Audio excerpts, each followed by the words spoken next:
Comment expliquer que certains élèves s'investissent dans les activités proposées par l'enseignant, donnent le meilleur d'eux-mêmes, tandis que d'autres abandonnent au moindre obstacle? On pourrait répondre à cette question sous différents angles car l'apprentissage est un phénomène multifactoriel. Mais pour ce numéro, nous avons convoqué la confiance en soi comme facteur explicatif.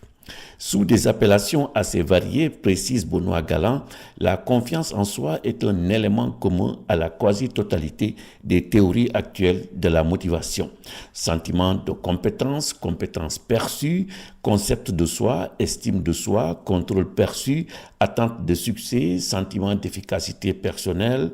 Chacune de ces notions, poursuit-il, recouvre une conceptualisation légèrement différente de la confiance en soi.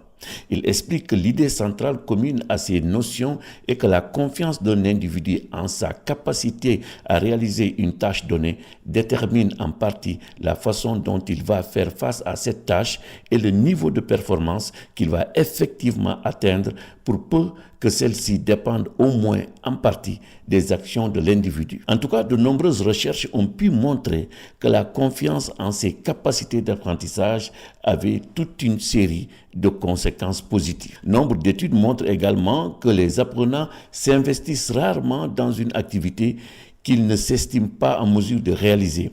De même, ils ont généralement tendance à se désintéresser des activités dans lesquelles ils se sentent peu efficaces. Le sentiment d'efficacité prédit également en partie les résultats scolaires, les choix de filières d'études et les choix professionnels, explique Benoît Galland. La valeur qu'accorde l'apprenant à la tâche est également considérée comme un élément important.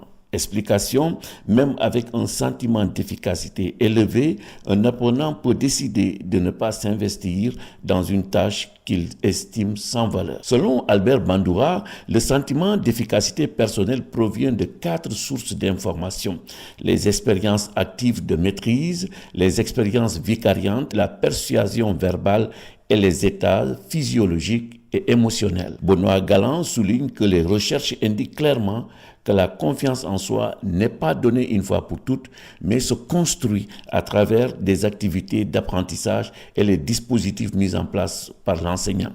Concrètement, il s'agira pour les enseignants de donner aux apprenants des objectifs clairs et à échéance relativement proche pour guider leur apprentissage. Les consignes devraient être formulées en termes d'objectifs de compréhension et de développement de compétences plutôt qu'en termes de production à fournir ou de performance à atteindre. S'agissant de l'évaluation, il est conseillé de diversifier les types d'activités qui donnent lieu à des évaluations formelles et les modes de regroupement des apprenants, de fournir une certaine autonomie aux apprenants concernant les objectifs et les tâches sur lesquelles ils seront évalués, ainsi que sur la temporalité de ces évaluations.